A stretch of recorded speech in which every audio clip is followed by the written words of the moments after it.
আমি elevator education থেকে Souvik sir কথা বলছি। আজকে যে ভিডিওটা নিয়ে আমি আলোচনা করব অবশ্যই তোমরা সম্পূর্ণ দেখো, অত্যন্ত গুরুত্বপূর্ণ ভিডিও। এখন বর্তমান যুগে কর্পোরেটের রমরমা, সরকারি চাকরি ক্রমেই কমে আসছে এবং তোমরা দেখবে যে অনেকেই যারা অন্য কোর্স করেছে, বিটেক ইঞ্জিনিয়ারিং করেছে, বিসিএ করেছে বা এমসিএ করেছে, অনেকেই কিন্তু বা এমকম বিকম করেছে, করার পর কিন্তু এমবিএতে আসছে, এমবিএ করছে তারা। কেন না, এমবিএ কিন্তু চাহিদা এখনও কর্পোরেটে বেশ তুঙ্গে এবং খুব ভালো ভালো যেগুলো বড় লেভেলের কর্পোরেট, সেখানে অনেক ক্ষেত্রে এমবিএ ছাড়া নেয়ও না। মানে বেসিক্যালি ম্যানেজেরিয়াল পোস্টে, ভালো পোস্টে, এমনকি গভর্নমেন্ট ব্যাংক বা গভর্নমেন্টেতেও ম্যানেজমেন্ট লেভেলে কিন্তু এমবিএ চায়, দেখবে অ্যাড দেয় অনেক সময়। কোল ইন্ডিয়ার যখন অ্যাড বেরোয় সেন্ট্রাল গভর্নমেন্টের, বা ব্যাংকিং জবের যেগুলো ম্যানেজমেন্ট ট্রেনিং চায়, সেগুলোর ক্ষেত্রেও কিন্তু এমবিএ চায়। কাজেই এমবিএর গুরুত্ব কিন্তু অনস্বীকার্য। আজকে যে ছেলে মেয়ে যারা দেখবে কনভেনশনাল লাইনে পড়েছে, মানে একদম যেরকম হয়, হয়তো অনার্স পড়েছে একটা বেসিক সাবজেক্টে, আর্টস থেকে করেছে বা বিকম করেছে বা সায়েন্স পড়েছে, তারাও কিন্তু দেখবে বেশিরভাগ কিন্তু এমবিএ করতে চলে আসছে লাইন চেঞ্জ করে। তার কারণটা হচ্ছে এমবিএ কিন্তু কোর্সটা খুব লুক্রেটিভ কোর্স, এবং এই এমবিএ যদি একটু কম্পিটিটিভ যে এমবিএর যে এক্সামগুলো আছে, ক্যাট ম্যাট, এগুলো দিয়ে যদি একটু ভালো কোনো কলেজে কেউ পেতে পারে, যেখানে মোটামুটি একটা প্লেসমেন্ট হয় বা অনেকে অফ ক্যাম্পাসও ভালো জব পায়, তো অনেক ক্ষেত্রে অনেক স্টুডেন্টই আছে আমি দেখেছি যারা একটু মিডিওকারও, তারা যদি একটু মোটামুটি কলেজেও পায়, হয়তো কেউ প্রথমে 35-40 হাজার স্টার্টিং, 30-35 হাজার টাকা হাতে পেয়ে গেল ওয়েস্ট বেঙ্গলের ভেতর। এবার সে যখন আজ থেকে ঠিকঠাক করে কোম্পানি চেঞ্জ করতে করতে যায়, 4-5 বছর 6 বছর কেটে যায়, তখন কিন্তু দেখবে অনেকেই 75-80, এমনকি অনেকে 1 লাখ টাকাও মাইনে পায়। আমার নিজের ছাত্রদের ক্ষেত্রে আমি দেখেছি যে তারা হয়তো 30-32 দিয়ে শুরু করলো, বছর 5 বাদে দেখছি সে 75,000-80,000 টাকা কিন্তু মাইনে পাচ্ছে। ওয়েস্ট বেঙ্গলের থেকে যদি মোটামুটি 5 বছর বাদে 75-80 হাজার টাকা মাইনে পায়, আমার মনে হয় না খুব একটা খারাপ মাইনে সে পাচ্ছে। খুব বিলাসিতা যদি না করে, সে কিন্তু মোটামুটি চালিয়ে নিতে পারবে। এটাই হচ্ছে বক্তব্য।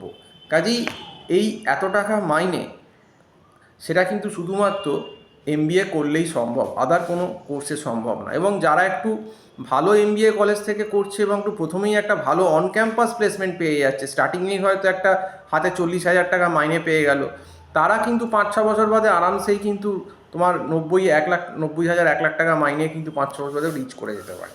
কাজেই এই মাইনেটা কিন্তু ভারতবর্ষের যে কোনো জায়গায় 1 লাখ টাকা মাইনে যথেষ্ট ভালো, যদি 1 লাখ টাকা সে বা 90,000 বা 1 লাখ টাকা মাইনে পায়। কাজেই এটা শুধুমাত্র কিন্তু এমবিএ কোর্সেই সম্ভব, নইলে ভাবো যারা ইঞ্জিনিয়ার তারাও কিন্তু এমবিএ করতে আসছে। তো ব্যাপারটা কি, তোমাকে ঠিক পাথ ধরে যেতে হবে, এমবিএটা ঠিক করে পড়াশুনো করতে হবে।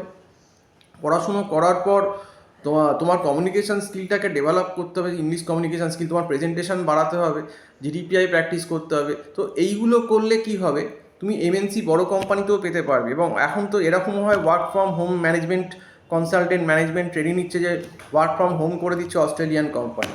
স্টার্টিংয়েই তোমার ঘরে বসেই তোমাকে কাজ করাবে, তোমাকে হয়তো 25 থেকে 30 হাজার টাকা মাইনে স্টার্টিংয়েই দিয়ে দেবে। তো এরকম কিন্তু অনেক কোম্পানি আছে, তোমরা যদি খোঁজ করো, আমার ছাত্ররাই করছে। এবং তাতে কী হয়, গাড়ি ভাড়া বা এইগুলো সমস্ত বেঁচে যায় তোমাদের, আর বেরোতে হয় না। এবং আস্তে আস্তে আস্তে যত সময় যায়, কোম্পানি চেঞ্জ করবে, আস্তে আস্তে দেখবে তোমার 15%, 20% এরকম করে করে ইনক্রিমেন্ট করতে করতে 5-6 বছরে কিন্তু মোটামুটি একটা তোমরা ভালো স্যালারির জায়গায় পৌঁছে যেতে পারবে। কাজেই এটাই আমার বক্তব্য, যে মোটামুটি যারা মিডিওকার স্টুডেন্টও আছো, তারা যদি এমবিএ করো, অ্যাবসলুটলি 5-6 বছর বাদে কিন্তু 80,000 থেকে 90,000 টাকা পাওয়া সম্ভব। এটা কিন্তু আমার দৃঢ় বিশ্বাস, এবং আমি এটা প্র্যাকটিক্যালি আমার অনেক স্টুডেন্টকেই দেখেছি যারা কর্পোরেট এমএনসিতে কাজ করছে, 5 বছর 6 বছর কাজ করার পরে তারা 70, 75, 80 অনেকেই পাচ্ছে অ্যাভারেজে। কাজেই এখন এটা বেড়ে গেছে, এবং যারা আরেকটু ভালো পারফর্ম করতে পারছে, প্রথমেই একটু হাই স্যালারি পেয়ে যাচ্ছে, তারা অনেকে 5-6 বছর বাদে 1 লাখ টাকাও কামাচ্ছে। তো কাজেই এটা একটা পজিটিভ সাইড ও এমবিএ। কারণ এমবিএ তো দেখো, সবাই তো আর আইআইএম পাবে না, আইআইএমের দরকার নেই। তুমি যদি মোটামুটি একটা ক্যাট ম্যাট দিয়ে মোটামুটি স্ট্যান্ডার্ড কলেজ থেকে ঠিকঠাক পড়াশোনা করতে পারো, যে জব পেতে পারো, তুমি কিন্তু 4-5 বছরে অন্তত 80,000 1 লাখ টাকা কামাতেই পারো। এবং সেই জন্যে কিন্তু দেখবে ইঞ্জিনিয়াররাও বেশিরভাগ ক্ষেত্রে অনেকে এমবিএ করতে চলে আসছে, এটাই হচ্ছে ফ্যাক্ট। আর এমবিএর অনেক এখন স্ট্রিম খুলে গেছে। এমবিএ তোমার ফাইন্যান্স, যেমন শুধু ফাইন্যান্স, এইচআর, মার্কেটিং, অ্যাসিস্ট্যান্সে ছিল, এখন তো অপারেশানস, এমআইএস, তারপর তোমার সাপ্লাই চেইন ম্যানেজমেন্ট, অনেক রকম, তারপর তোমার ডেটা অ্যানালিটিক্স এসে গেছে, অনেক রকম এখন এমবিএর পাথ খুলে গেছে করার। হ্যাঁ, তো সেই দিক থেকে বলবো এমবিএ হচ্ছে one of the most lucrative course এখন বর্তমান যুগে।